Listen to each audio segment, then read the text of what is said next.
அனைவருக்கும் வணக்கம். இன்றைக்கி நம்ம என்ன ப்ராஜெக்ட் கொடுக்க போகிறோம்னா டைங்கிற எழுத்தோட ப்ராஜெக்ட் கொடுக்க போகிறோம். டை பற்றி டை வர்ற மாதிரி அந்த வார்த்தையில் என்ன செய்ய போகிறோம், ஒரு சின்ன ப்ராஜெக்ட் பண்ண போகிறோம். ஓகேவா? அதுக்கு இந்த மாதிரி ஒரு பேப்பர் எடுத்தாச்சு. ஓகேவா? கலர் பேப்பர் எடுத்தால் இன்னும் சூப்பராக இருக்கும். ஸோ கலர் பேப்பர் இருந்தால் கலர் பேப்பரில் செய்யுங்க, இல்லைன்னா வெறும் பேப்பரில் செஞ்சு கலர் அடிக்க சொல்லுங்கள் குழந்தைங்கள. ஸோ இப்போ ஸ்டார்ட் பண்ணலாமா? இப்போது ஒரு சின்ன பேப்பர் எடுத்துருக்கோம். அதை என்ன செய்கிறோன்னா இப்படி நடுவாக மடிச்சுக்கிறோம். என்ன பண்ணுறோம், நடுவாக மடிச்சுக்கிறோம். இது அளவு, சரிங்களா? இது அளவு. இப்போ ரெண்டை எடுத்து இந்த பக்கம் உள்ளதை இந்த நடுக்கோடு அளவுக்கு மடிச்சுக்கோங்க, சரிங்களா? அப்புறம் இந்த பக்கம் உள்ளதையும் இப்படி நடுக்கோடு அளவு மடிச்சுக்கோங்க. மடிச்சிச்சா? அந்த அளவு தெரியணுங்கிறதுக்காண்டி ரெண்டு பக்கமும் சமமாக இருக்கணுங்கிறதுக்காண்டி தான் இப்படி மடித்து விட்றோம். ஸோ மடித்தாச்சு. எனிதிங் ஏதாவது ஒரு பக்கம் என்ன செய்யணும் அப்படின்னா இதை எடுத்து இந்த இடத்த பிடிச்சிக்கோங்க. ஏன்னா சரி சமமாக வரணும்ல. ஸோ அதனால் இது எவ்வளோ தூரம் நம்மளால் மடக்க முடியுதோ அவ்வளோ தூரம் இப்படி மடக்கி வச்சுக்கோங்க. ஓகேவா? இதையும் இதே அளவு இப்படி பிடிச்சிக்கிட்டு என்ன செய்யணும்னா வெளியில் இப்படி விரிச்சு விடணும். ஓகேவா? வச்சோமா? இதுதான் ஃபஸ்ட்டு ஸ்டெப்பு. ஸோ இதை என்ன செய்யணுன்னா இதை பார்த்தே பண்ணுங்கள். அப்படியே திருப்பிடுங்க. அப்படியே திருப்பிட்டு என்ன செய்யணும் அப்படின்னா இதை ஒரு மடக்கணும். இந்த ப்ளைனாக உள்ள பக்கம், சரியா? ரெண்டு பக்கம் உள்ள பக்கம் இல்லாமல் ப்ளைனாக உள்ள பக்கம் இப்படி மடிச்சுக்கணும். மடிச்சுட்டு அப்படியே என்ன செய்யணுன்னா திருப்பணும். திருப்பிட்டு இந்த ரெண்டு கார்னர் இருக்கு இல்லையா, அது போய் என்ன செய்யணும், இங்கே ஒட்டணும். அதுதான் அளவு, அவ்வளோதான் அளவு. அப்போ தான் அந்த இடம் அழகாக வரும். ஓகேவா? அதே போல் இந்த முனி இந்த கார்னரில் ஒட்டணும். ஸோ இதுதான் நமக்கு அளவு. இவ்வளோ இருந்தால் போதுமானது. ஓகேவா? இப்போ என்ன செய்ய போகிறோம் அப்படின்னாக்கா, முக்கால்வாசி முடிச்சிட்டோம். இந்த மாதிரி பண்ணியிருந்தோம்ல, இதை என்ன செய்யணும், அப்படியே இங்கே கொண்டு வரணும். இந்த மடிச்சிருக்கோம்ல இந்த ஃபோல்டருக்குள்ளே இப்படி பண்ணுனா அதை அழகாக நின்றுக்கிறோம். ஓகேவா? அழகான என்ன ரெடி, சட்டை ரெடி. ஓகேவா? இப்போ நம்ம வழக்கம் போல் என்ன செய்ய போகிறோம், ஒரு ப்ரஷ் எடுத்துக்க போகிறோம்.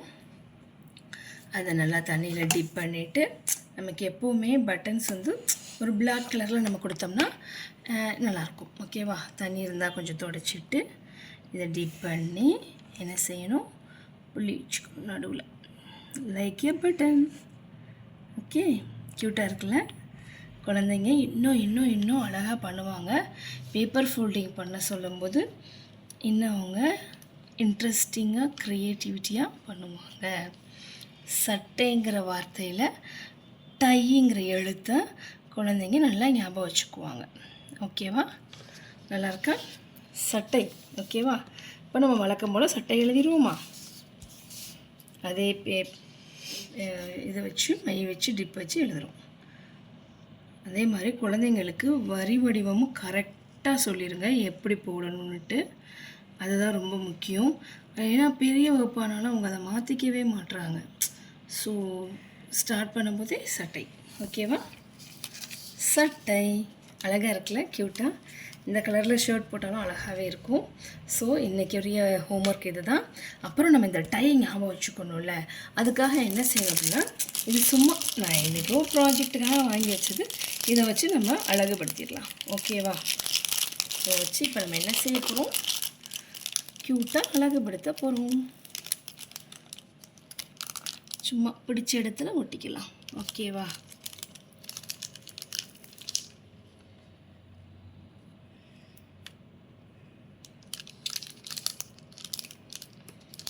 இந்த மாதிரி வித்தியாசமாக கல் எடுத்து வச்சு குழந்தைங்களை ஒட்ட சொல்லும்போது அவங்க அப்படியே ரொம்ப விருப்பப்பட்டு அதை செய்வாங்க.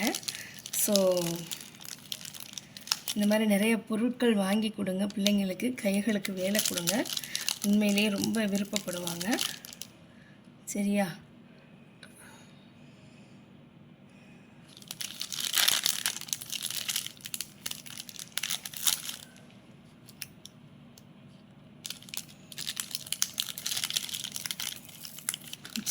Very very very cutie by.